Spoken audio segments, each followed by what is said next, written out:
on her.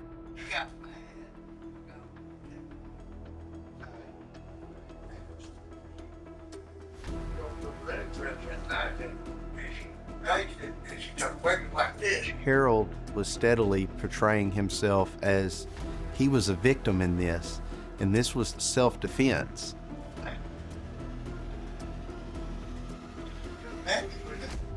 Laura's laying right here.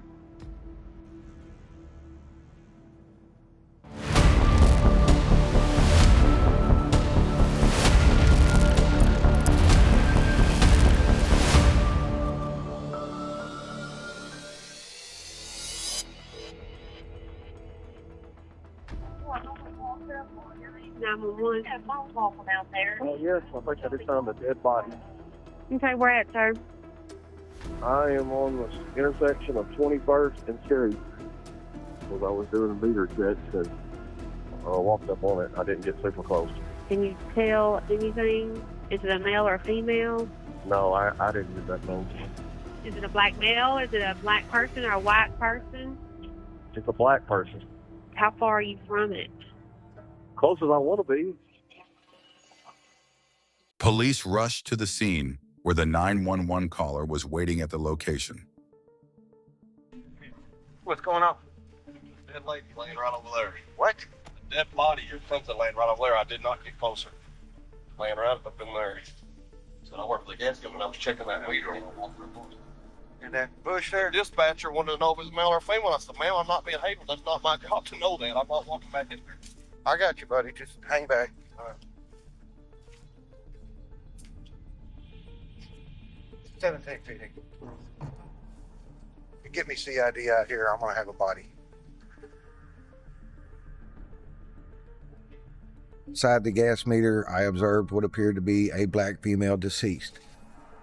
She had been deceased, obviously, for a couple days because of her condition. When I'm going by the body, I get a real good taste of it. Because, I mean, people can say what they want to about the smell. You can taste it. It permeates you. The caller appeared to be shaken. He was obviously upset by what he had seen. I'm not thinking that this gentleman's involved because he's very shocked. Police taped off the area and investigators arrived at the scene.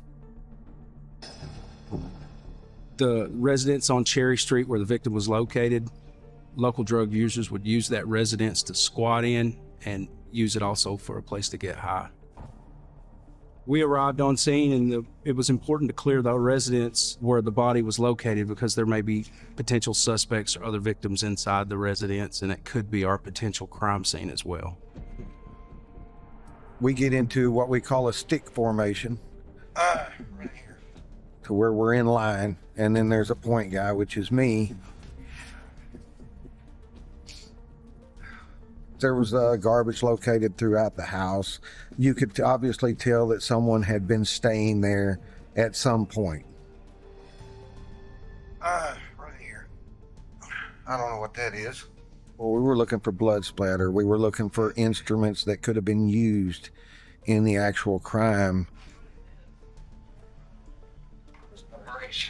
It was some type of orthopedic wrist brace that somebody would use. We just assumed that it would possibly belong to a suspect. We collected it as evidence. Get the coroner in. The body was badly beaten in the face. Whoa. And we knew that somebody had killed her and dumped her there. Just the material of the dress and the way she was laying appeared that she was possibly sexually assaulted. As I was taking photos of her body, I noticed that there was a small puzzle piece stuck to her stomach area. It was odd that one puzzle piece was stuck to her body. There was no puzzle pieces inside the residence where the body was found, nor there were no puzzle pieces around the body in the yard. So at that point, we started trying to find where this puzzle piece had come from. We knew if we could find where this puzzle piece came from, then we probably had located the crime scene. There's one right there, too. Investigators discovered several distinctive tattoos on her body and began using them as clues to identify who she was. I received information from an officer that a Jasper Perry had come to the scene and told them that he had been looking for his friend. And her name was Bianca Rayner. When we're working a crime as heinous as this, to have a bystander come up and ask officers, did you find Bianca Rayner? That's odd, considering we didn't even know who she was. At that point, we do want to speak with him. Hey, Jasper.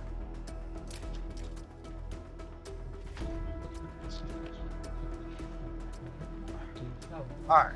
Would you be willing to write me a statement about Bianca? I left the scene, went a few blocks to the house, and talked to Jasper Perry. Write me a statement about Bianca, about maybe what she was wearing, anything like that. See, right at this point, we're trying to eliminate everything. And how long ago it had been since he had seen her and where she might have been going. Okay, she had on a dress. She had on dreads? A dress, like a black and pink dress. Was it striped or? Striped. Striped? Yeah. Black and pink dress? Yeah. Once he describes the dress to me, I'm thinking that our deceased person is Bianca Rayner. No, she going to Miss Payne shopping. She'll be right back. But if it's her name Bianca, yeah, Rayner. Bianca Rayner. Okay. Now that we do have the name of the victim, we obviously want to do everything we can to find the young lady's killer. She had not only been strangled with the cords around her neck, but that she had also been bludgeoned and had been sexually assaulted. Investigators then brought Jasper Perry in for questioning at the police station, hoping to get more clarity and uncover the truth. Right here, Jasper. When was the last time you saw Bianca? It's either a day and a half or 2 days ago. So it's either Monday or Tuesday, right? I'm not sure. You're not sure? Mm-mm. Who is Bianca to you? Just a friend. Just a friend? I met her or whatever, and she said she ain't had nowhere to go, so I let her stay at my house. All her clothes still at my house right now. Were you involved with her sexually? No, Not we at was all? just friends. Never had a sexual relationship? Never had a sexual relationship with her. I was just trying to help her out. Okay. Jasper originally told us that he couldn't remember which day he last saw her. He said that they slept in the same bed, but they weren't sexually involved. We knew that Jasper was potentially the last person to see Miss Rayner alive, so we were suspicious of Mr. Perry, to say the least. So you see her a day and a half or 2 days ago. Where did she tell you she was going? I gave her $6 to go get a pack of cigarettes, and after that, I ain't seen her since. What's that on your arm there, Jasper? What's what? On the back side of your arm there. I cut yards, and I was trying to fix my wheel on my lawnmower or whatever. You scraped your arm up? Nah, burnt it. After speaking to the victim's grandmother and knowing that she would have been a fighter, Mr. Perry had some wounds on him that we noticed that we thought were possibly defensive wounds. So we did suspect that he was involved in Miss Rayner's death. Did you have anything to do with this situation? Come on, man. I'm hurt more than anything because she was closer to me than anybody. You know what I'm saying? You are aware of what DNA is and all that, right? Yeah. You don't have a problem with giving us a sample today for DNA? You can do that. Jasper Perry gave us a story which we didn't believe, so we offered him a polygraph. He agreed to take it. Remember which one you're going to lie on? Which one? It also helps that person to get used to what it's going to feel like to have the instrument attached to them, all the components attached to them. Did you write the number 3?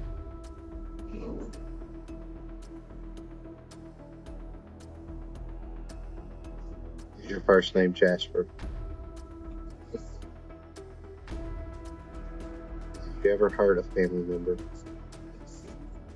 test is about to begin. Please remain still with your feet flat on the floor, facing forward. Did you kill that woman? No.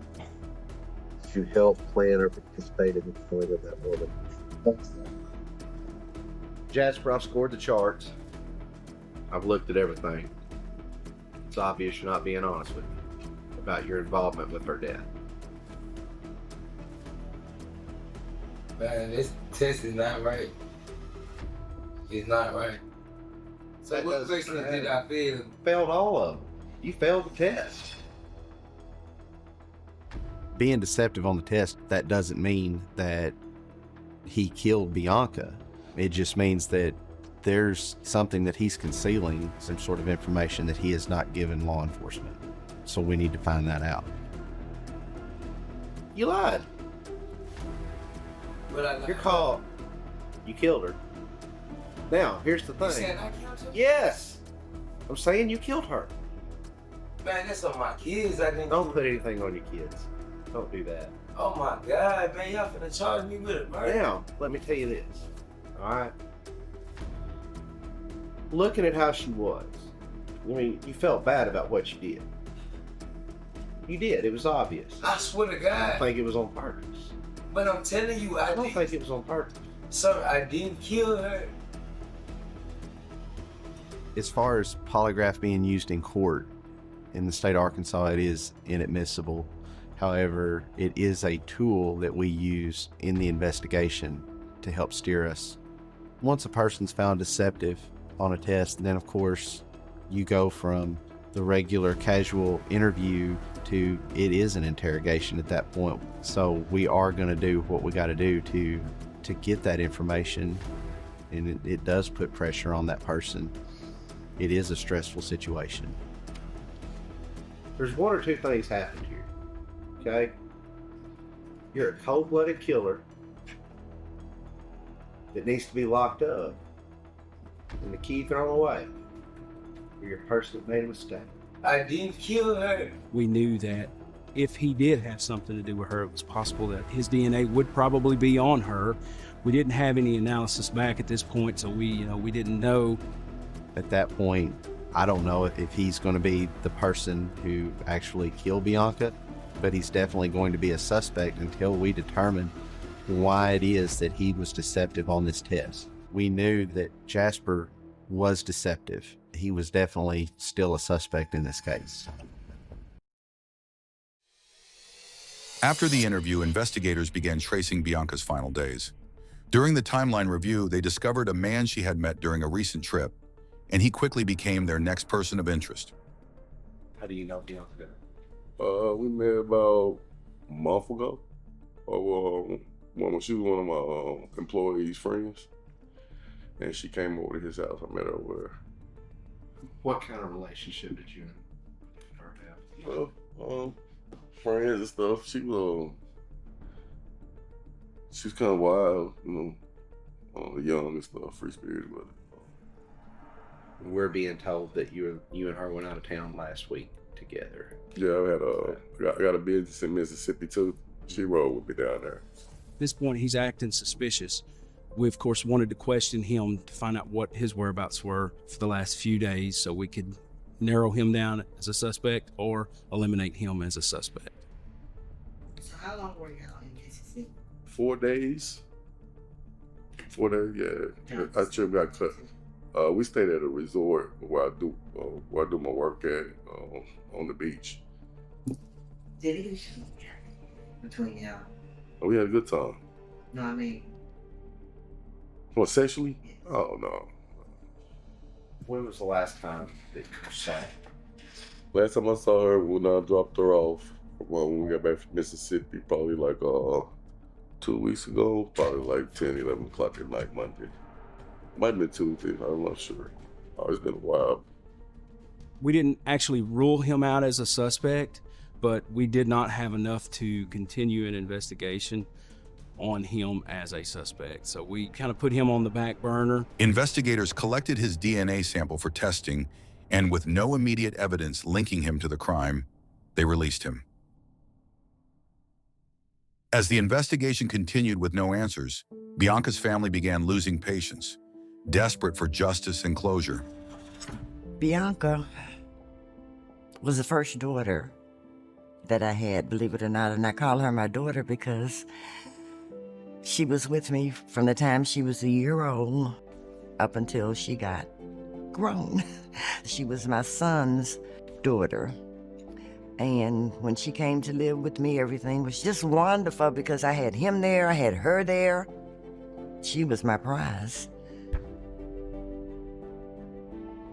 Bianca was like really angel on earth, really, like she could do no wrong. She was always quiet, she was timid, she was shy, but like she was always happy.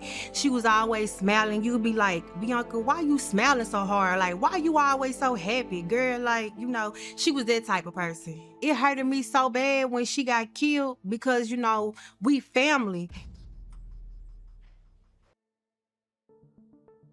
Detectives learned of a phone call that was placed the night before the body was found. A caller advised our dispatch office that the door to the residence was open and they were requesting an officer to go by and check the residence. So as we're listening to this phone call, the detective who handles our sex offender registry recognized the voice on the phone call as that of Ricky Bassett, who is a local registered sex offender. Detectives then tracked down Ricky for questioning, hoping he could fill in the missing pieces of the case. We found a body over there at that house, okay? You called it in last night. You called in the door was kicked in over there. Yeah. Mr. Bassett told us that he was going to his old residence, which was across the street from where we located Bianca Rayner's body, to look for a wrist brace that he had left at the residence, and noticed that the door was open to the residence across the street, and he just wanted to call the police and report it. You said that was your hand brace, correct? Yes, sir. And then you left it in the house when you moved? Yeah. Ricky did not live in the residence where we found the brace, so we knew that it was highly suspicious that we would find this wrist brace he's looking for at what we at the time thought was the scene of the crime. Why was your hand brace in the house where the girl was found? It's supposed to be in that other house over there. The other house where I moved. I don't know how your wrist brace gets in this house. And you're over there looking for your wrist brace, Ricky. It don't make any sense, okay? You've been in prison before. We know that. And it was for rape, correct? Is there any reason why your DNA will come back on this girl? Yes, sir. We had not gotten back any results from the medical examiner's report yet. We have a local sex offender who is claiming that he lost a wrist brace in what we thought was the crime scene. We were excited because we thought we had our guy. Will you submit to a polygraph? Yes, sir. We're going to give it to you right now, okay? So I'm not going to lie to you. Right now, I'm looking at you as a suspect, man. Investigators collected his DNA and scheduled a polygraph test. During the examination, they began asking critical questions to determine whether he was telling the truth. Did you kill that woman? You know for sure who killed that woman. Ricky, I scored the polygraph chart. I think you were there, and I think you know who done this. I even believe you took part in it. Your hand brace was in the house. Right now is the opportunity. Right now is the time that you need to start coming clean about this. What happened? Yeah, all I know, the door was open. A girl is dead. There's 2 children without a mother tonight. Be honest with me. Be honest with me about what happened so I can tell her family what happened. Tell me what went on. There's 1 or 2 things here. They could say you killed her out of just cold blood, you're a sex offender, needs to be thrown in jail. Or this was an accident. This is something that went wrong. You felt bad, that's why you called. Tell me, Ricky. Tell me what happened to her. So I can tell her family. So I don't know. I mean, it is challenging when you're working a case like this because this person is showing to be deceptive. So when I approach Ricky, I want to know why you are deceptive. Are you involved in this crime directly? Do you have knowledge of it? So I'm going to go at him hard. Investigators then headed to Ricky's house. They needed answers, and they were hoping his home might reveal the truth. Yes, sir. I know he come by while we was cleaning out the house Monday morning, and was sifting through the garbage looking for a wrist brace. At this point, he's acting suspicious. He's looking around. He's not looking at us in the eyes. What'd you say your name was? Dalton Torres. You got ID? No, I don't. You don't have no form of ID? No. When I was on the train here, my wallet was took out of my bag while I was sleeping. What's your date of birth? 7/21/1995. 95? 95? This man looked about 60. I knew immediately that he was lying to us. Do you have any stuff walking around back here to your house and talking? No. Private? Okay. No. You can see what the mess the house is in. All that's like puzzle pieces and stuff that we swept out of there. This house needs a lot of work. We can see these puzzle pieces laying all over the floor in the hallway, and they're covered in a stain that we automatically recognize as blood. We knew at that point, we've got our crime scene. We were there. We were where we needed to be. Hey, do you mind coming up to the police station with us and talking to us? Well, I want to sit down and talk to you slowly, okay? Investigators then arrested Bennett Harold, a tenant living in Ricky's house. They brought him in for further questioning, hoping he could finally lead them to the truth. The black girl that we found across the street from your house, did you know her? No, I didn't. Have you had any girls in your house this week? No, I didn't. I didn't go in that house till first thing Monday morning after 8 o'clock. There's no reason why your DNA should be on Bianca, and there's no reason why Bianca's DNA should be on your body anywhere. That's or right. in your house. That's right. No reason at all. No reason at all. We need to get Mr. Bennett locked into a story of where he was, what was going on. Of course, he denies having anything to do with it, but we know that if he had sex with her, his DNA would probably be on her. Harold, let's talk. And if you had sex with the girl, if she was prostituting, and you had sex with her, just tell us, man. If you had sex with her, I don't care. All I care about is if you killed her. Listen, buddy. If you had sex with that girl, you don't tell us, her DNA comes back on you, you're count. Did you have sex with her, Harold? Y'all would think I was guilty of killing her if I said yes. I didn't kill anybody. I ain't never done that. During hours of questioning, Bennett Harold refused to admit anything. He only claimed he and Bianca had been intimate, nothing more. But as detectives increased the pressure, his story began to crack, and eventually he confessed. I know you feel bad about what happened. You're not a bad person. Mr. Bennett, what happened? What happened? What happened in there?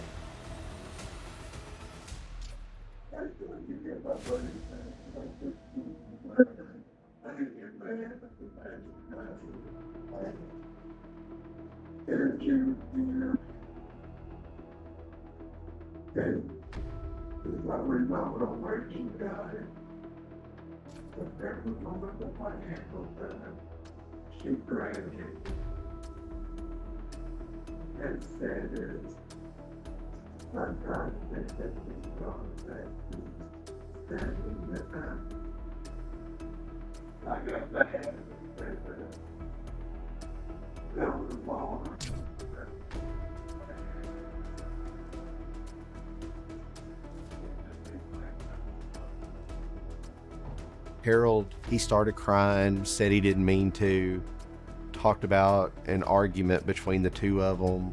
I know that he wasn't giving me the actual full details as to what he had done. Detectives then transported Bennett Harold back to the crime scene, forcing him to walk them through exactly what happened, step by step. So, you and Bianca were over here, right? Yep. Okay, she's on Love Street first, okay? We went in the bedroom, okay? And we came back in here, okay? And then I ended up not being able to finish, you know? Yeah. And up with I really had to one back. That knife. What knife? That one that's right there? Yes. Okay. Harold walks me through the house, points me to where Bianca was standing. where he starts claiming that she had had a pocket knife on her.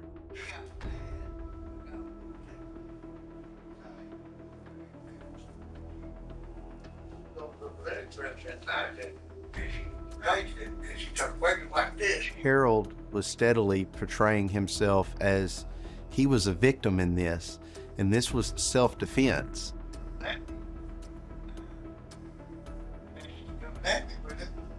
Laura's laying right here. I bring Laura. Floyd. So if I'm her, how did you hit? You don't really hit, you just bam. Every time he would beat her and she would lose consciousness, when she would wake up, he would go back and beat her some more. I hit her not once, but twice that time. Did she still have the knife? Yeah. I mean, that's one tough girl, I tell you what. And I hit her again twice in the head. I went, bam, okay, bam. I'm trying to be rational and calm with her. Trying to calm her down. And she won't settle down for nothing. During the reenactment video, he never mentions shooting her. He does attempt to portray the murder as more of a self-defense, which obviously, you know, when he shoots her 3 times in the head, I mean, there was no self-defense involved with regard to that. But it made the murder just that much more heinous, I believe.